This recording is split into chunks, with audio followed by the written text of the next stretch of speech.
What happens when entitlement and prejudice collide with quiet, unimaginable power at 30,000 feet? You're about to hear the story of Serafina Washington, a brilliant young woman whose dream trip to London was nearly destroyed by a venomous accusation in the first-class cabin of a transatlantic air flight. She was publicly shamed and ordered off the plane like a criminal. But the story doesn't end on the cold, lonely jet bridge. It ends on the runway, in a moment of shocking audacity that brought one of the world's busiest airports to a grinding halt and unleashed a storm of karma so severe it would ruin careers, tank a multi-billion-dollar corporation stock, and become a legend of modern-day justice. The air in the flagship lounge at JFK's Terminal 4 hummed with a specific kind of energy, the low thrum of expensive conversations and the clinking of glasses filled with complimentary champagne. It was a symphony of privilege, a world away from the chaotic symphony of the main concourse. For 17-year-old Serafina Washington, it was simply a quiet place to review her notes. She sat in a plush leather armchair, her worn copy of Fundamentals of Aerodynamic Engineering open on her lap. Tucked inside was her acceptance letter to the prestigious Royal Aeronautical Society's Summer Fellowship in London, a program so competitive it was considered the Junior Nobel Prize of Aerospace. This flight wasn't a vacation. It was the culmination of a lifetime of passion, of late nights spent building model rockets and early mornings mastering complex calculus. Serafina, or Sarah to her friends, was a portrait of understated focus. She wore simple black joggers, a comfortable hoodie from her high school's physics club, and a pair of well-loved sneakers. Her hair was styled in intricate box braids that fell gracefully over her shoulders. The only hint of luxury was the sleek carbon fiber laptop on the table beside her and the first-class ticket, designation 1A, tucked safely in her passport. The ticket had been a surprise from her father. "You've earned the right to stretch your legs, sweetheart," he'd said, his voice warm over the phone. "Fly comfortably. Your mind will be doing enough work when you land." She was so engrossed in a chapter on laminar flow that she barely noticed the couple who sat in the adjacent armchairs. Caroline and Tom Becker were the picture of manicured success. He was in his late 50s, with a pink, slightly sweaty face and a tailored suit that seemed a size too tight. He spent his time loudly taking business calls, peppering his speech with jargon like synergize and leverage. Caroline, however, was the true performer. Dressed in a cream-colored pantsuit that probably cost more than Sarah's entire summer stipend, she surveyed the lounge with the air of a queen inspecting her court. Her gaze swept over the room, acknowledging some with a tight, approving nod and dismissing others with a subtle curl of her lip. When her eyes landed on Serafina, they lingered for a moment too long. She saw a black teenager in a hoodie, surrounded by the trappings of first-class travel, and in her mind the equation didn't add up. She nudged her husband, murmuring something too low for Sarah to hear. But the disdain in her expression was a universal language. Sarah felt the stare, a familiar prickle on the back of her neck she'd felt 1,000 times before. In science fairs and advanced placement classes in stores where she was followed by security, she had learned long ago not to let it distract her. She simply turned a page, her focus returning to the world of lift and drag, a world governed by immutable laws of physics, not the fickle, ugly whims of human prejudice. Soon the boarding call for transatlantic air flight 110 to London Heathrow echoed through the lounge. Sarah packed her book and laptop into her backpack, took one last sip of her orange juice, and headed for the gate. She felt a flutter of excitement. This was it, the final step before her future began. She joined the priority line, standing behind the Beckers. Caroline was already complaining to the gate agent about the lack of a specific magazine she wanted. "It's the principle of the thing," she sighed dramatically. "First class should mean first-class service from the moment you arrive." When it was Sarah's turn, she handed her passport and ticket to the agent. The woman scanned it, smiled warmly, and said, "Welcome aboard, Ms. Washington. Enjoy your flight." "Thank you," Sarah replied, her own smile genuine and bright. As she walked down the jet bridge, she could feel Caroline Becker's eyes burning into her back. The air in the enclosed walkway was stale, but for Sarah, it smelled like freedom. She stepped onto the aircraft and was greeted by a flight attendant. "Good afternoon, welcome aboard." "Hi," Sarah said, glancing at her ticket. "I'm in 1A. Right this way, the attendant gestured. First seat on your left. Seat 1A was a self-contained pod of luxury, a mini suite with a lie-flat bed, a personal minibar, and a large entertainment screen. It was more than she could have ever imagined. She stowed her backpack in the overhead bin, settled into the plush seat, and pulled out her noise-canceling headphones, ready to lose herself in a movie before takeoff. Moments later, the Beckers boarded. Tom lumbered past, but Caroline stopped dead in the aisle, her carry-on bag bumping into Sarah's seat. She stared down at Sarah, her face a mask of theatrical disbelief. "Excuse me," Caroline said, her voice dripping with condescension. "I think you might be confused." Sarah pulled off her headphones. "I'm sorry?" "This is the first-class cabin," Caroline said slowly, as if speaking to a child. "Your seat must be further back, much further back." Sarah blinked, taken aback by the sheer audacity. She held up her boarding pass. "No, I'm in 1A. This is my seat." Caroline glanced at the pass, her eyes narrowing. She didn't read it. She dismissed it. "That's impossible. There must be a mistake. A girl like you." She let the sentence hang, the unspoken words thick with prejudice. "Listen, dear, just admit you made a mistake and find your real seat before you cause a problem."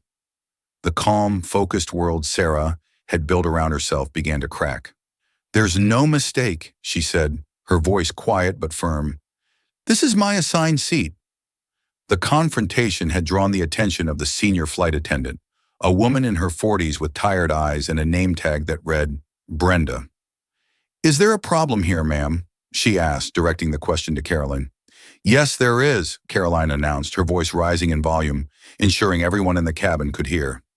"This person," she gestured dismissively at Sarah, "is refusing to move from a seat that clearly isn't hers. She's probably a stowaway or she's using a stolen ticket.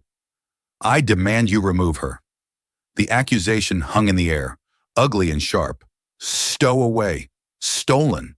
The words were designed to wound, to criminalize. Brenda looked from Caroline's indignant, pearl-earringed face to Sarah's calm but resolute expression. She saw a wealthy, established passenger making a complaint in a young black girl in a hoodie. In a tired, overworked moment of decision, she chose the path of least resistance. "Ma'am," Brenda said to Sarah, her tone shifting from professional to weary, "let me just see your boarding pass, please." Sarah handed it over. Brenda glanced at it, her brow furrowing. It clearly said, Washington S, Seat 1A. It was valid, but Caroline wasn't letting go. "It's a fake," Caroline insisted. "It has to be. I travel this route every month. I know the kind of people who sit here. She is not one of them. Are you going to do your job, or do I need to speak to the captain?" The threat worked. Brenda's professional demeanor crumbled under the pressure. Appeasing a difficult but important-looking passenger seemed easier than defending a silent teenager. "Miss," Brenda said to Sarah, her voice now cold and official, "I'm going to have to ask you to gather your things. We need to verify your ticket at the gate." Sarah's heart pounded in her chest. This wasn't happening. "You can verify it right here. You have my pass. My name is Serafina Washington. My ID is in my passport. Everything matches." "She's becoming aggressive," Caroline stage whispered to her husband, loud enough for everyone to hear. "I don't feel safe." That was the final nail, the word safe. It was the magic word that gave institutional power the excuse it needed. "That's it," Brenda said, her patience gone. "I need you to come with me, now." Sarah looked around the cabin. A few people were watching with uncomfortable sympathy, but most just stared at their phones, desperate not to get involved. No one spoke up for her. In their eyes, she was now a disturbance, a problem delaying their flight. The humiliation was a physical weight, pressing down on her. Slowly, with a dignity she didn't know she possessed, Sarah stood up. She reached into the overhead bin, retrieved her backpack, and looked directly at Caroline Becker. She didn't say a word. She didn't have to. Her eyes, clear and unwavering, held a profound disappointment that was more powerful than any insult. Then she turned and followed Brenda down the aisle, the curated silence of the first-class cabin following her like a shroud. As she stepped off the plane and back onto the jet bridge, the door hissing shut behind her, she felt a cold wave of despair. Her dream, Her future felt like it was being locked away behind that door. She stood alone in the sterile corridor, the roar of a nearby jet engine a mournful sound in her ears. For a moment, she let the injustice wash over her. Then her father's words echoed in her mind. When they try to shrink you, stand taller. She took a deep breath, straightened her shoulders, and pulled out her phone.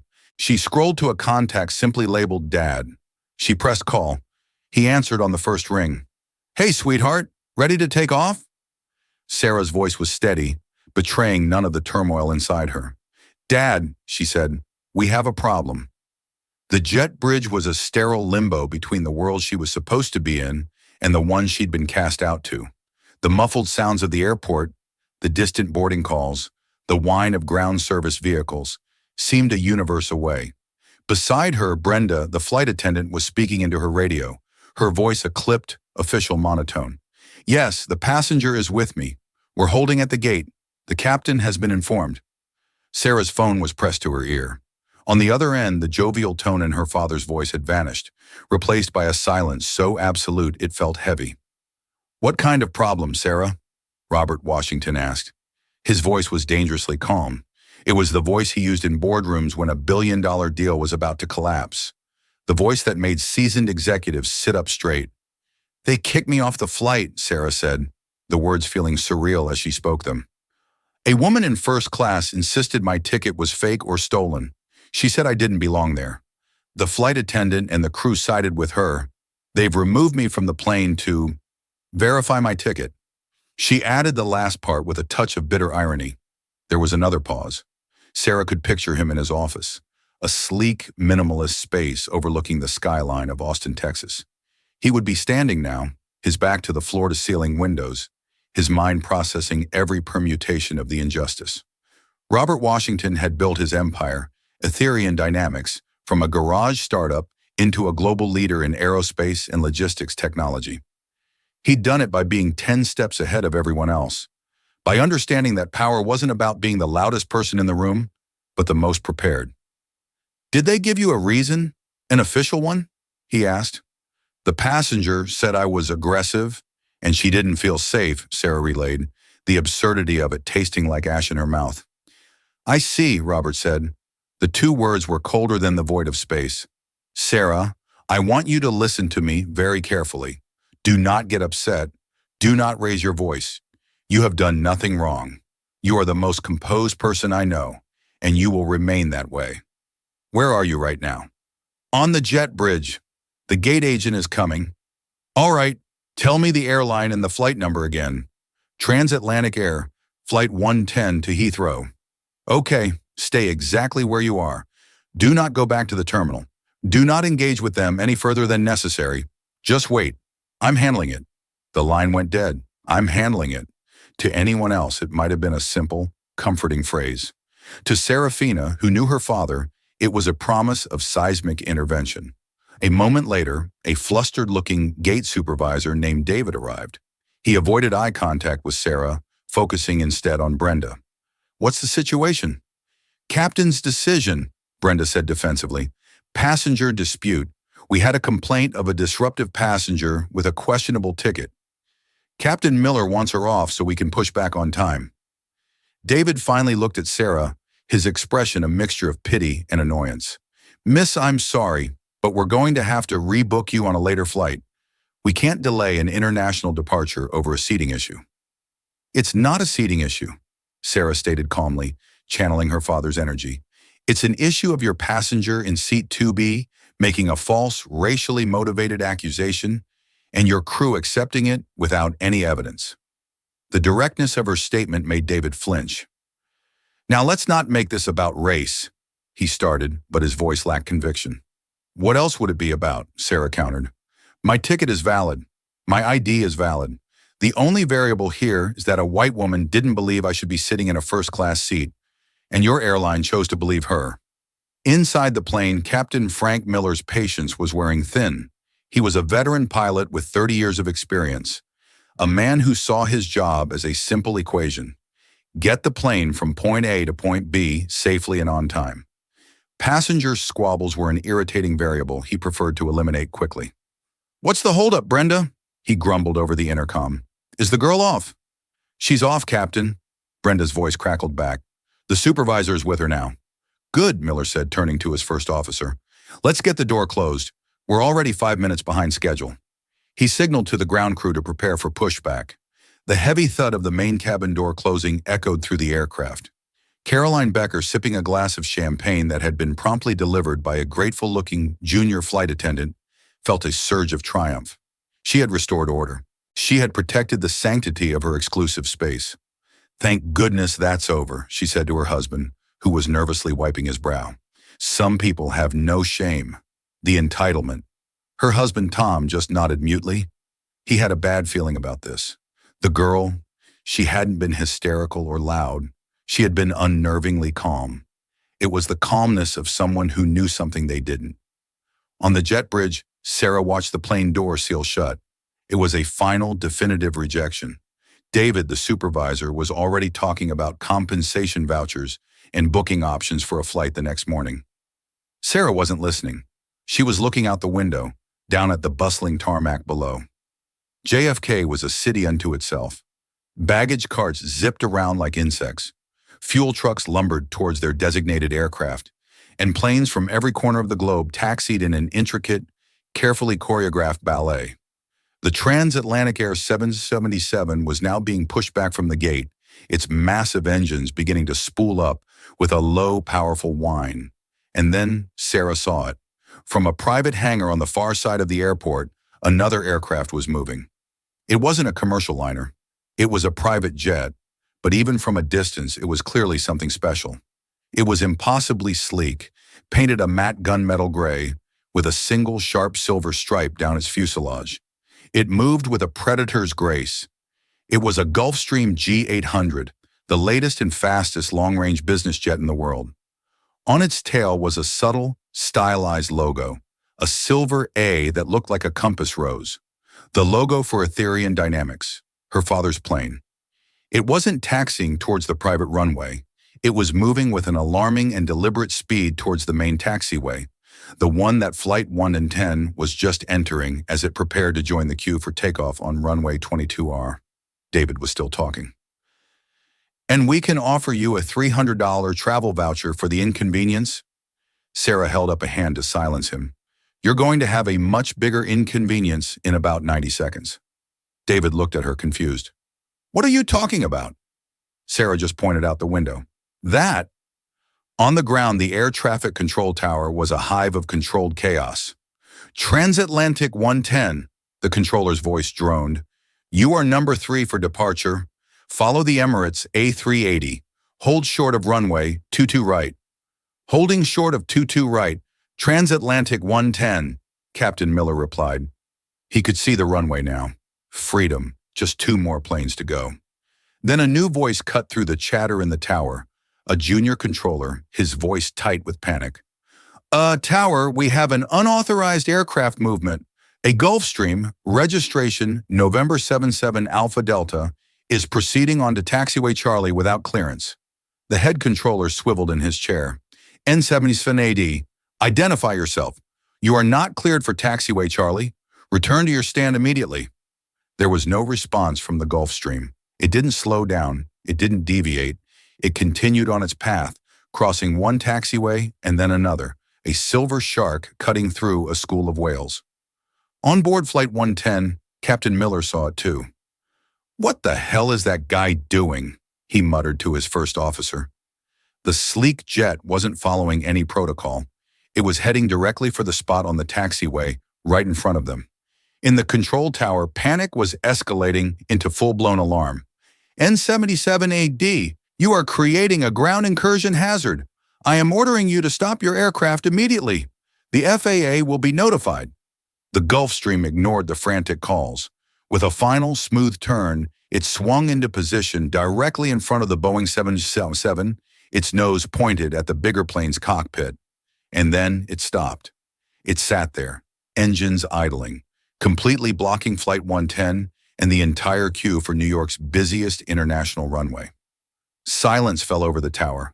Every controller stared at their screen, then out the window in utter disbelief. Nothing like this had ever happened. It was an act of such staggering audacity, it was almost incomprehensible. Aboard the 777, Captain Miller's face was purple with rage. "Tower, what is the meaning of this? Who is this maniac? Get him out of my way." Before the tower could respond, a new transmission came over the frequency. It wasn't from the Gulfstream's cockpit. It was a patched-in call, crisp and clear, cutting through the static. "This is Robert Washington," the voice said, calm and resonant with authority. "The aircraft is N77AD, registered to Etherian Dynamics. It will not be moving until my daughter is back on her flight." A collective gasp went through the control tower. Everyone knew that name. Etherian Dynamics wasn't just some tech company. They were a major Department of Defense contractor and the architect of the FAA's own next-generation logistics software. Robert Washington wasn't just some billionaire. He was a titan of industry whose influence reached the highest levels of government and commerce. On the jet bridge, David the supervisor's jaw had dropped. He stared from the immobilized 777 to the calm, 17-year-old girl standing beside him. The puzzle pieces clicked into place with horrifying clarity. Washington S. on the boarding pass, the Etherian logo on the jet. Sarah looked at him, her expression unreadable. "I believe," she said, her voice barely above a whisper, "you have a plane to unboard." Down on the tarmac, a staircase was being hastily rolled up to the Gulfstream. The door opened. A figure emerged, silhouetted against the morning sun. It was Robert Washington himself. He wasn't wearing a suit. He was in a simple black quarter zip and dark jeans, but he commanded the space around him with an intensity that made the armed Port Authority officers who were cautiously approaching slow to a halt. He put his phone to his ear, his eyes fixed on the cockpit of Flight 110, a clear message to the man inside. He was not asking. He was telling. The standoff had begun, and all of JFK was the stage. The silence on the frequency lasted only a second, but it felt like an eternity. In the air traffic control tower at JFK, a hub that orchestrates a symphony of controlled chaos 24 hours a day, that single moment of dead air was more jarring than a klaxon alarm. Captain Frank Miller, a man whose entire 30-year career was built on the bedrock of procedure and authority, felt the ground shift beneath his feet. He stared through the reinforced cockpit window at the matte gray Gulfstream, a shark that had calmly swum into a whale's path, and felt a surge of pure, unadulterated fury. "Tower, did you copy that?" Miller's voice was a strained bark, cutting through the stunned silence. "Some guy named Washington is holding this airport hostage. I want that aircraft towed and the pilot arrested for runway incursion in violation of federal aviation law." The head controller, Kenji Tanaka, a man known for his unflappable demeanor, ran a hand over his face. He keyed his mic, his voice a tight coil of forced professionalism. "We copy, Transatlantic 110. Stand by." He muted his transmission to the pilots and swiveled in his chair, his eyes scanning the frantic activity in the room. "Get me the Port Authority director on the line now, and somebody find out who Robert Washington is. Not who he is in business, who he is to us. FAA contracts, DoD clearances, everything." Below on the tarmac, the scene was one of utter confusion. Port Authority police cars, lights flashing silently, had begun to cautiously approach the Gulfstream, stopping a respectful 50 yards away. The officers inside were at a loss. Their training was for hijackings, for security threats, for emergency response. There was no protocol for a billionaire industrialist parking his jet in the middle of a taxiway because his daughter was slighted. The radio chatter between other aircraft crackled with a mix of amusement and disbelief. "Hey, Tower, this is Speedbird 209, a British Airways captain chimed in. "Just confirming, did we all just hear what I think we heard? Bit more exciting than the usual morning gridlock.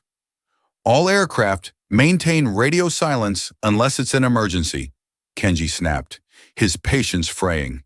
He was looking at a map of the airfield that was rapidly turning into a sea of red icons. The blockage wasn't just holding up Miller's flight, it had created a catastrophic bottleneck. Nothing was taking off. Nothing could get to the gates. The ballet had descended into a parking lot. On board Flight 110, the passengers' initial irritation was curdling into genuine concern. The cabin crew, trained to project calm, were failing. Their pasted-on smiles were brittle, and they avoided making eye contact as they walked the aisles. Caroline Becker, however, was still riding the high of her earlier victory. "This is absolutely unacceptable," she huffed to her husband, Tom.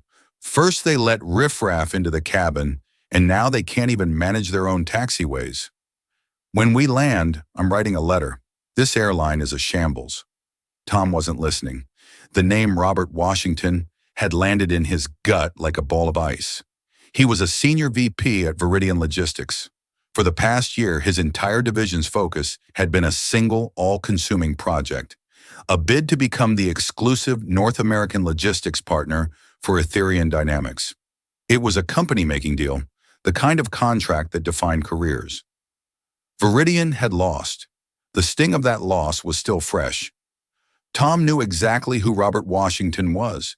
He also knew that Washington was famously private and fiercely protective of his family. A cold sweat beaded on his forehead. He began to connect the dots.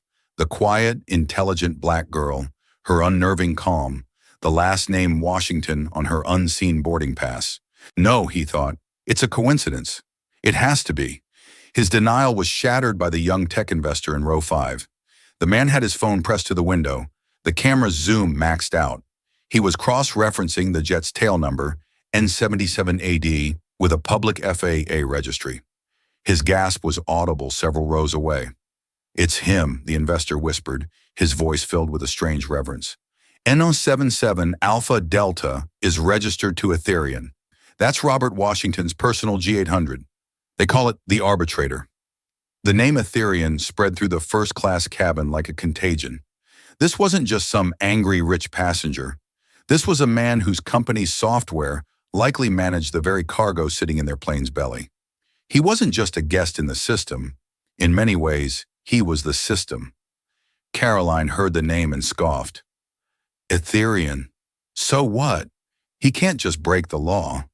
But the confidence in her voice wavered. She looked at her husband, whose face had gone a ghastly shade of gray. "Tom? What is it?" she asked, a flicker of annoyance in her tone. "You look like you've seen a ghost." Tom swallowed hard, his throat suddenly dry. "Caroline," he whispered, his voice hoarse. "The girl, the one you had kicked off the plane. What did you say her name was?" "I don't know her name. I didn't care to ask," Caroline snapped. But she did remember the gate agent saying it. "Welcome aboard, Miss Washington." The memory hit her with the force of a physical blow. Her smugness instantly evaporated, replaced by a cold, creeping dread that mirrored her husband's. On the now silent jet bridge, the atmosphere had become a pressure cooker. David, the gate supervisor, was pleading.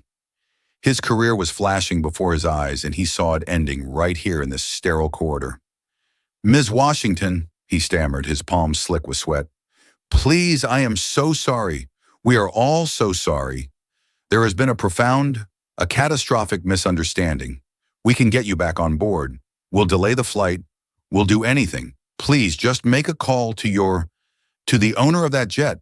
Ask him to move." Serafina stood perfectly still, a small island of calm in his sea of panic. She looked at him, her gaze penetrating, forcing him to see her not as a problem to be managed, but as a person who had been deeply wronged. "You had your chance to do anything when I was sitting in my seat, holding a valid ticket. You chose to listen to a liar. You chose to humiliate me." Her phone buzzed. A text from her dad. She glanced down. "They're talking to you now, aren't they? Tell them your only demand is a direct, in-person apology from the captain and the flight attendant who escorted you off. Here, on the jet bridge. Now." Sarah looked up from her phone, her expression unreadable. She relayed the demand, her voice even and clear. "I want Captain Miller and the flight attendant, Brenda, to come off that aircraft and apologize to me. Face to face. Right here." David looked as if she had asked him to saw the plane in half. "Ms. Washington, that's impossible. Deplaning the captain during an a pre-flight situation. It's a monumental breach of protocol. The security implications alone. It would delay the flight for hours, maybe even cancel it." The flight, Sarah said, gesturing vaguely toward the window where the G800 sat like a monument to stubbornness, is already delayed indefinitely. The clock is ticking on your terms, not mine. The demand was radioed to the airline's JFK station manager, Henderson, a harried man who was now standing on the tarmac near the Port Authority cordon, shouting into a phone. He relayed the ultimatum to Captain Miller over a private cockpit channel. Miller's incredulous laugh was harsh and bitter. "You're joking. You want me to perform a walk of shame and kiss the ring of some spoiled rich kid? Absolutely not. I am the captain of this vessel. I will see him in federal court." The voice that answered was not Henderson's. It was the ice-cold, razor-sharp voice of the airline's chief operating officer, patched in from the corporate crisis room in Chicago. "Frank, this is Bill. Shut up and listen. The man whose jet is on that taxiway is Robert Washington. You know that name? Etherian Dynamics is the parent company's single largest corporate client. They don't just fly with us.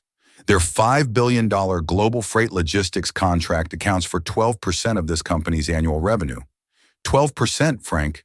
If he pulls it, TTA Holdings will be in Chapter 11 by Christmas. So you are going to swallow your goddamn pride. You are going to get off that plane. You are going to find that young woman, and you are going to deliver the most sincere, ass-kissing apology of your life. That is not a request. That is a direct order from the chairman of the board. Am I clear?" The fight drained out of Frank Miller as if a plug had been pulled. $5 billion. Chapter 11. These were not abstract concepts. These were daggers pointed at the heart of the company, at his pension, at his entire professional world. His pride, which had seemed so monumental seconds before, now felt petty and worthless. He slowly, stiffly unbuckled his 5-point harness. "Brenda," he said over the cabin intercom, his voice a dead monotone, "meet me at door 1L, now." His walk from the cockpit through the first-class cabin was the longest of his life. The passengers stared, their faces a mixture of confusion and dawning comprehension. He could feel their eyes on his back. He passed the Beckers. Tom was staring blankly at the seat in front of him. Caroline was chewing on a fingernail, her carefully constructed mask of superiority having completely disintegrated. She looked haggard and terrified. Brenda was waiting by the main door, her face ashen, her hands trembling. When the ground crew reattached the jet bridge and the heavy door was unsealed, the two of them stepped out into the narrow corridor, into judgment. Captain Miller stood before Serafina, his jaw so tight the muscles in his cheeks bunched. He stared at a point on the wall just over her shoulder, unable to meet her gaze. He forced the words out, each one tasting like poison. "On behalf of Transatlantic Air and myself, I wish to apologize for the misunderstanding regarding your seat." It was a pathetic, robotic recitation. Sarah's gaze shifted to Brenda. The flight attendant visibly flinched. Tears were welling in her eyes, tears of fear, not remorse. "Miss Washington," she began, her voice a choked whisper. "I am so sorry. I was under pressure. The other passenger was so insistent. I made a terrible mistake, a horrible judgment call. I should have listened to you. I am truly, deeply sorry." Sarah listened to both apologies, one born of coercion, the other of terror. She absorbed them, processed them, and gave a single, almost imperceptible nod. She pulled out her phone one last time and sent a simple text to her father. "They did it." The reply came back instantly. "Good girl. Now tell them you have no intention of getting back on their plane. My pilot is filing a flight plan to Heathrow. We'll beat them there by 3 hours. I'll meet you at the bottom of the stairs." A slow, genuine smile, the first she had shown in over an hour, finally graced Serafina's lips. It was a smile of vindication, of power reclaimed. She looked up at the 3 airline employees who were waiting expectantly, hoping their ordeal was over. "Thank you for the apology," she said, her voice clear and carrying a newfound weight.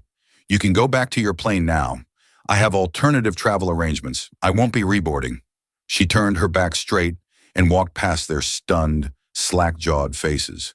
She didn't look back. She strode to the gate entrance, took the escalator down to the terminal, where a Port Authority officer held open a secure door leading directly to the tarmac. Her father was waiting at the bottom, his expression calm, his eyes proud. He wrapped her in a hug, a silent transfer of strength and comfort. As they walked across the concrete toward the waiting Gulfstream, Robert's phone rang. The caller ID displayed a private number he knew belonged to Arthur Chamberlain, the CEO of Transatlantic Air's parent company, TTA Holdings.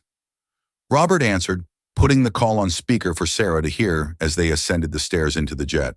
"Robert, thank God I got you," a panicked, obsequious voice said from the other end. "Listen, I am on my way to JFK now.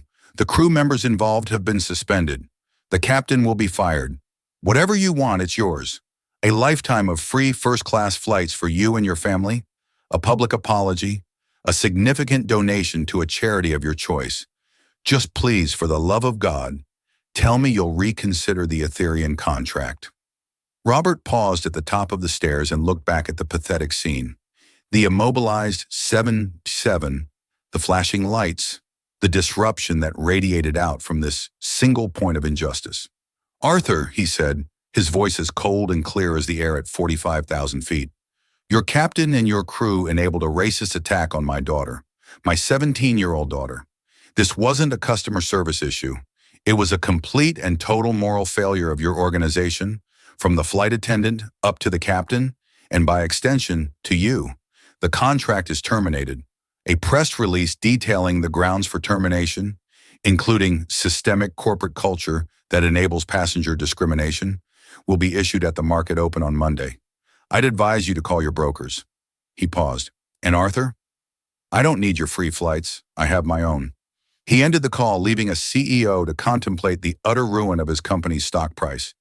Inside the 777, the news that the girl had boarded the private jet and was leaving sent a final, conclusive shockwave through the cabin. On his phone, Tom Becker saw a news alert pop up.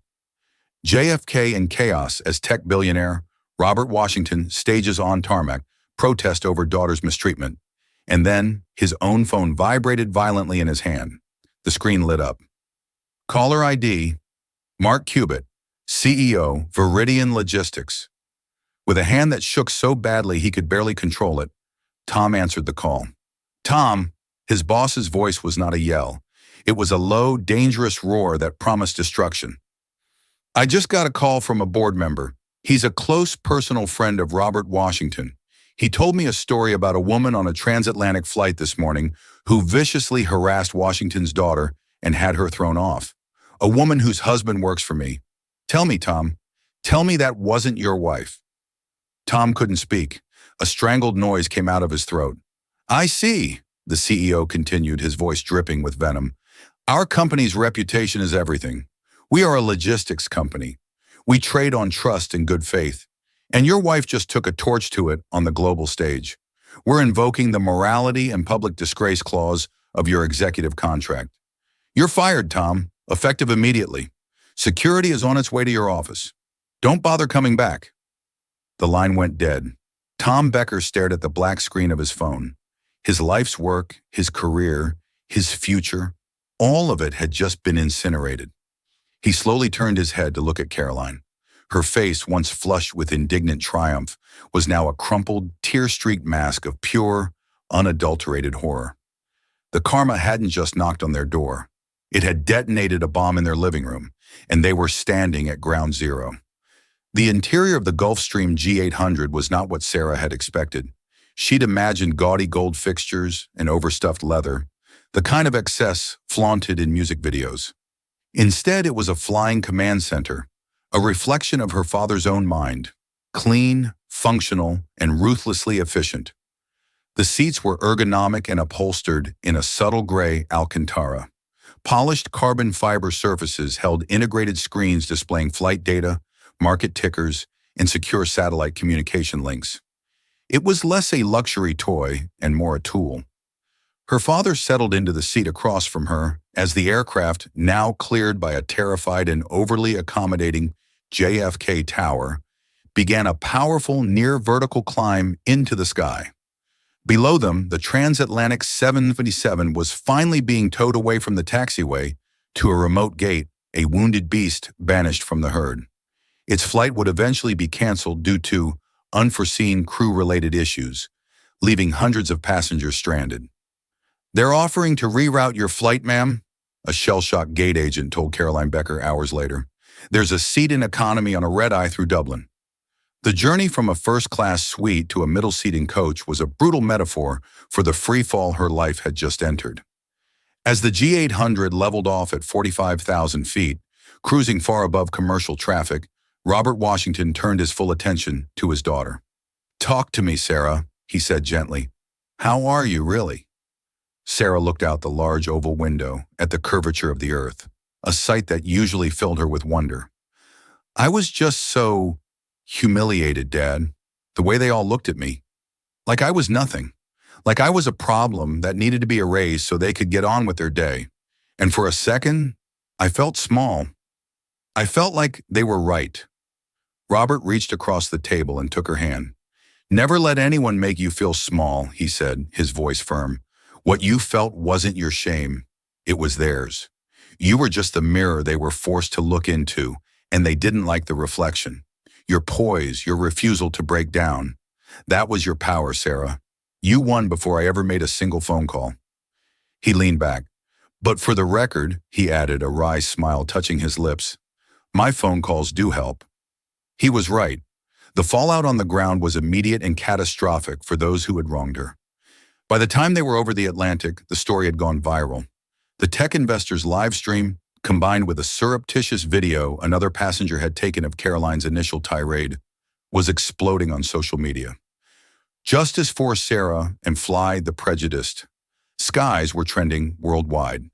The names Transatlantic Air and Caroline Becker were being digitally tarred and feathered. Caroline Becker's LinkedIn profile was discovered within an hour. She was listed as a senior brand strategist for a high-end fashion label known for its campaigns on diversity and inclusion.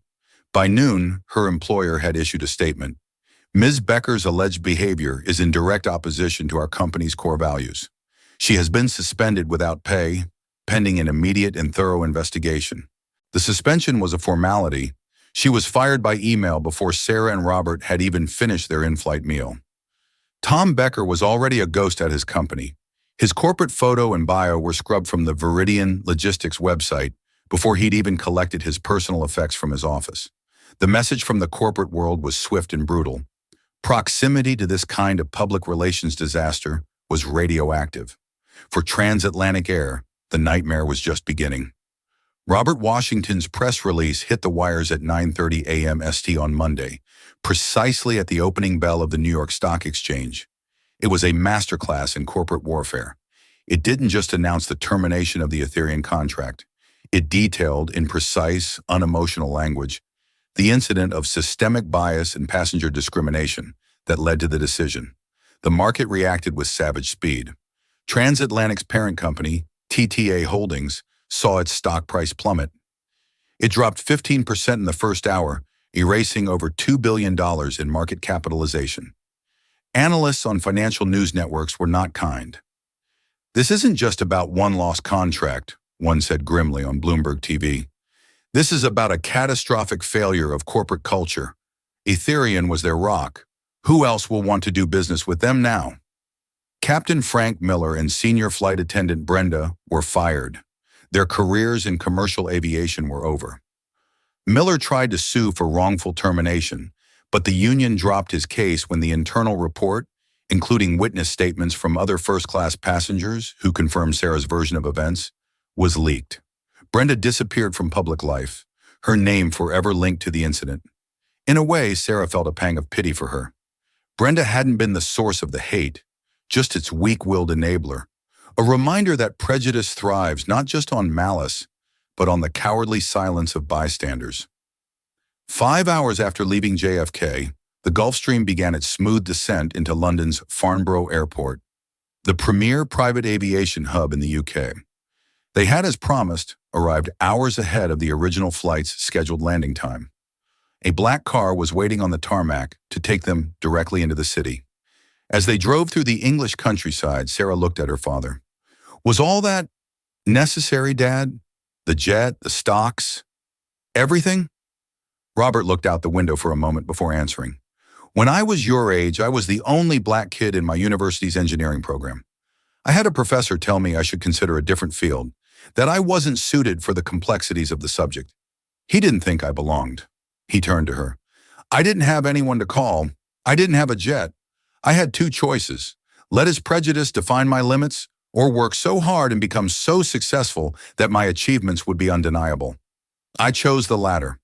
I built Ethereum to prove him and everyone like him wrong.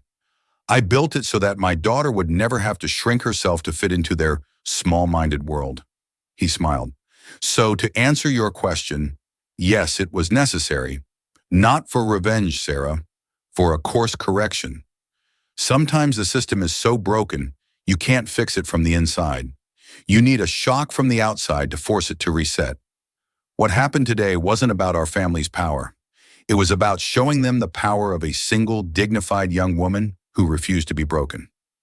They arrived at the hotel, a beautiful historic building overlooking Hyde Park. The fellowship didn't start until the next day, so they had the evening to themselves. They had dinner, not at a flashy, Michelin-starred restaurant, but at a quiet pub her father knew, a place with warm lighting and the comforting murmur of conversation. The next morning, as her father's car dropped her off at the Royal Aeronautical Society, Sarah felt a renewed sense of purpose. The humiliation of the day before felt distant, replaced by a quiet strength. She walked into the hallowed halls of the institution, her head held high, her worn copy of Fundamentals of Aerodynamic Engineering tucked under her arm. She belonged here. She had always belonged. The world was just finally being forced to catch up. And that is the story of Serafina Washington and the day her father's private jet blocked a runway to demand justice. It's a shocking tale of how quickly prejudice can surface, but it's also a powerful testament to the fact that karma sometimes doesn't wait. For Carolyn Becker, Tom Becker, Captain Miller, and Transatlantic Air, the consequences were swift, severe, and a direct result of their own actions. They chose to underestimate a quiet teenager, never imagining the world of influence standing behind her. This story serves as a potent reminder that dignity is a power in itself, and that sometimes the most effective response to injustice isn't to scream, but a calm, calculated, and undeniable checkmate. What do you think? Was Robert Washington's response justified, or did it go too far? Let us know your thoughts in the comments below. If this story of ultimate karma moved you or made you cheer, please give this video a thumbs up and share it with someone who needs to hear it. And for more incredible true-life stories of justice, consequence, and a world where actions have very real reactions, make sure you hit that subscribe button and ring the notification bell. You won't want to miss what's coming next.